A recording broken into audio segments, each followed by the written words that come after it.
Hi friends, welcome to మన Bommarillu. Upcoming రివ్యూలోకి వెళ్ళిపోదాం.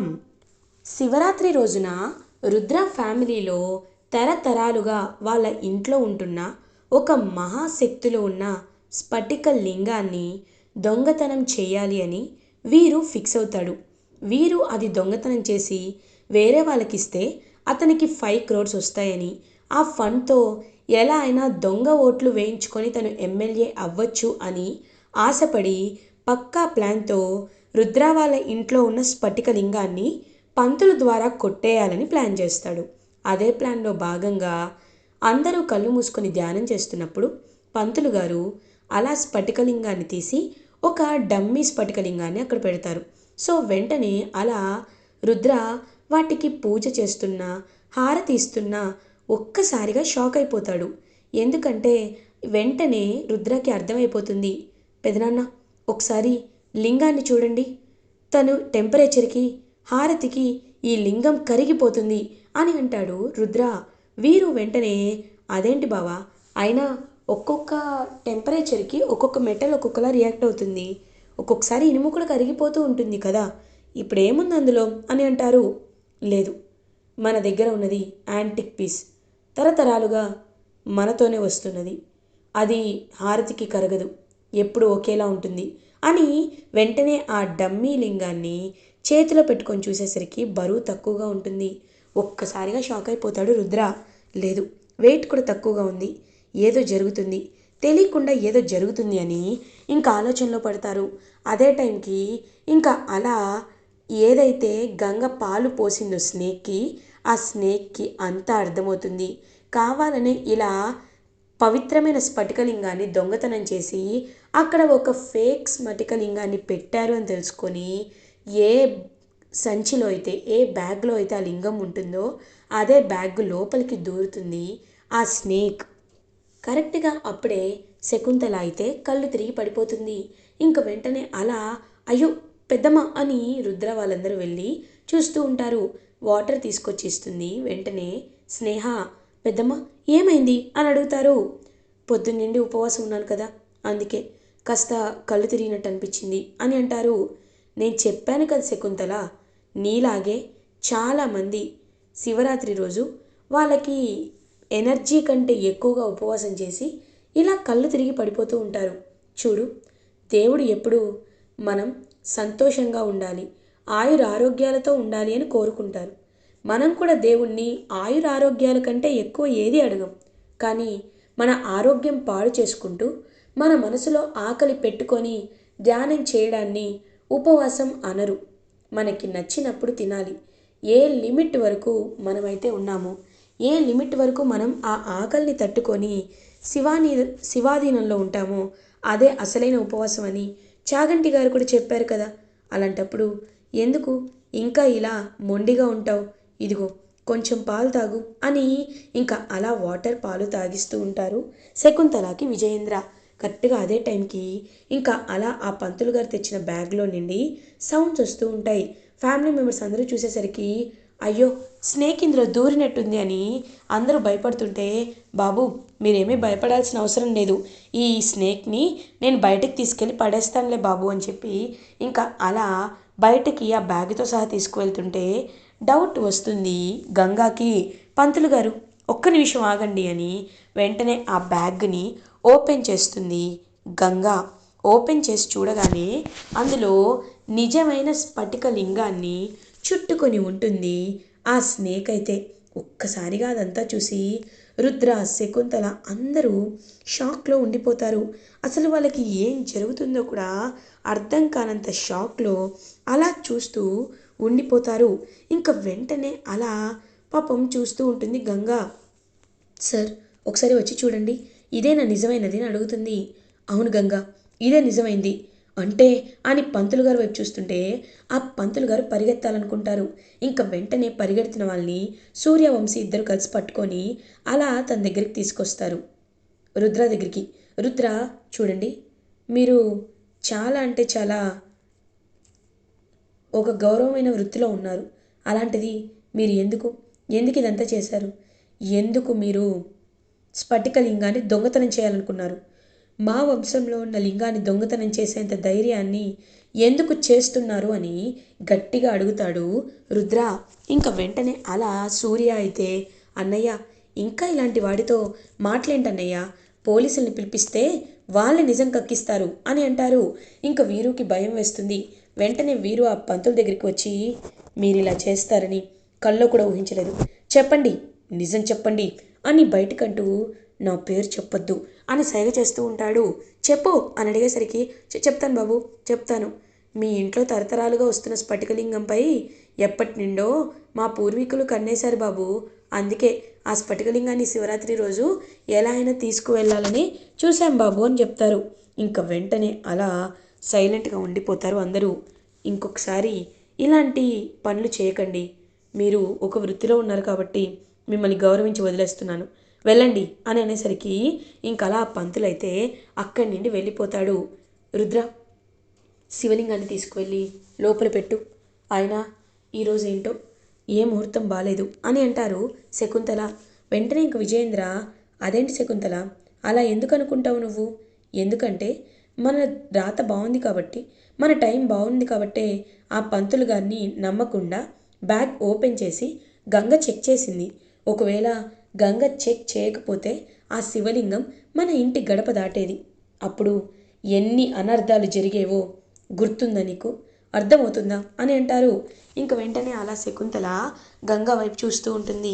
ఇంకా పారు లోపలికి వెళ్ళిపోయి, ఛా, ఏంటి ఇలా జరిగింది, నేనేమనుకున్నాను, ఏం జరిగింది, అయినా ఆ గంగకి అన్ని పవర్సా అని వెంటనే ఆ స్నేక్స్ పట్టే మ్యాన్ దగ్గరికి వెళ్ళి, హేయ్, ఏంటి నన్ను పిచ్చిదాన్ని చేస్తావా, ఎంత ధైర్యం రా నీకు, స్నేక్కి స్మెల్ చూపిస్తే వాళ్ళని కాటేస్తుందన్నావు, కాటేయడం కాదు కదా, ఇంకా ఆ గంగ పెట్టిన పాలని హ్యాపీగా తాగేసింది, వీటన్నిటికీ కారణం ఏంటి అని అడుగుతుంది.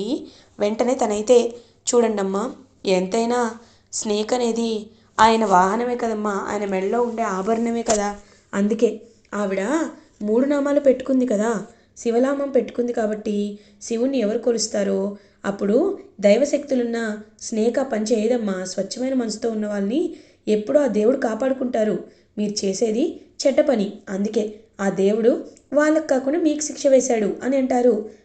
చెప్పావులే పో అని పంపించేస్తుంది. ఇంకా అలా చూస్తూ ఉంటారనమాట ఇషిక. నేను చెప్పాను కదా పారు, తన్ని బయట పెట్టడం చాలా కష్టమని, తను ఎప్పటికీ బయటికి రాదు అని అంటారు. లేదు, తెప్పిస్తా, ఖచ్చితంగా తెప్పిస్తా, కానీ దానికంటే ముందు అని ఆలోచన పెట్టుకుంటుంది పారు. ఇంకలా పూజ అయిపోవడంతో, ఆంటీ పూజ అయిపోయింది కదా, నేను బయలుదేరుతాను అని వెళ్తూ ఉంటుందన్నమాట పారు. ఇంక శకుంతల కూడా ఏమనకుండా సైలెంట్గా ఉంటుంది. ఇంకలా పారు వెళ్ళిపోతుంది. అప్పుడే కరెక్ట్గా ఇంకలా గంగ అండ్ పారు ఇద్దరు ఒకరినొకరు చూసుకుంటూ ఉంటారు. ఏంటి, నువ్వు గెలిచానని తెగ హ్యాపీగా ఫీల్ అవుతున్నట్టున్నావు, కానీ గుర్తుపెట్టుకో, ఎప్పటికైనా గెలుపు నాదే అని అంటుంది పారు. గెలుపు నీదై ఉంటే అసలు నువ్వు ఈ స్థానంలో ఉండేదానివే కాదు, ఎప్పుడో భారీ అయిపోయేదానివి. గెలుపు నీ వైపు లేదు కాబట్టే, నా వైపు ఉంది కాబట్టే నేను ఇలా ఉన్నాను. ఇంకా ఇంకా ఎక్కువగా మాట్లాడద్దు, వెళ్ళు అని అంటుంది. చెప్తా, నీ పని ఖచ్చితంగా చెప్తా అని అలా బయలుదేరుతుంది పారు అక్కడి నుండి. ఇది ఇలా ఉండగా నెక్స్ట్ డే మార్నింగ్ అవుతుంది. ఇంకలా రుద్ర అయితే అకాడమీకి బయలుదేరుతూ ఉంటే పాపం గంగ తులసి కోట చుట్టూ ప్రదక్షిణలు చేస్తూ ఉంటుంది. ఇంకలా రుద్ర గంగ దగ్గరికి వస్తారు. గంగ, నీకు ఈ లైఫ్ హ్యాపీగానే అనిపిస్తుందా అని అడుగుతారు. సార్, అలా అడుగుతున్నారేంటి అని అంటుంది. లేదు గంగ, నీ విషయంలో నేను చాలా పెద్ద తప్పు చేస్తున్నానని నాకు చాలా గిల్టీగా అనిపిస్తుంది. ఎందుకంటే నేను నిన్ను పెళ్లి చేసుకుందే కేవలం నువ్వు గెలవడానికి, నీ గోల్ సాధించడానికి. కానీ నువ్వేమో మా పెద్దమ్మ వల్ల నీ గోల్ని పక్కన పెట్టి ఇదిగో ఇలా ఒక హౌస్ వైఫ్లా ఉంటున్నావు. నువ్వు ఖచ్చితంగా మెడల్ సాధించాలని నేను మనస్ఫూర్తిగా కోరుకుంటున్నాను అని అంటారు రుద్ర. సార్, ఖచ్చితంగా శకుంతల అమ్మగారి మనసు మారుతుందని నేను మనస్ఫూర్తిగా కోరుకుంటున్నాను సార్. మారుతుంది సార్, ఎందుకంటే ఆ శివయ్యని నేను మనస్ఫూర్తిగా కోరుకున్నాను. శివుడు ఏవైనా తప్పకుండా నెరవేరుస్తాడు అని ఇంకా అలా చెప్పేసరికి రుద్ర కూడా హ్యాపీగా గంగ వైపు చూస్తూ ఉంటారు. అప్పుడే అక్కడికి శకుంతల వస్తారు. వచ్చి ఇంకా చూస్తూ ఉంటారనమాట. అలా గంగా వైపు, అమ్మగారు మీకు కాఫీ కావాలా, ఇప్పుడే తెచ్చిస్తానని అంటుంది. ఆగు అని అంటారు. వెంటనే గంగ ఆగిపోతుంది. చూడు, నిన్న ఉన్న పరిస్థితి చాలా ప్రమాదకరమైనది. అసలు ఒక స్నేక్ని చూసి కూడా నువ్వంతలా భయపడలేదు. నీ ధైర్యాన్ని ఏమనాలో కూడా నాకు అర్థం కావట్లేదు అని అంటారు.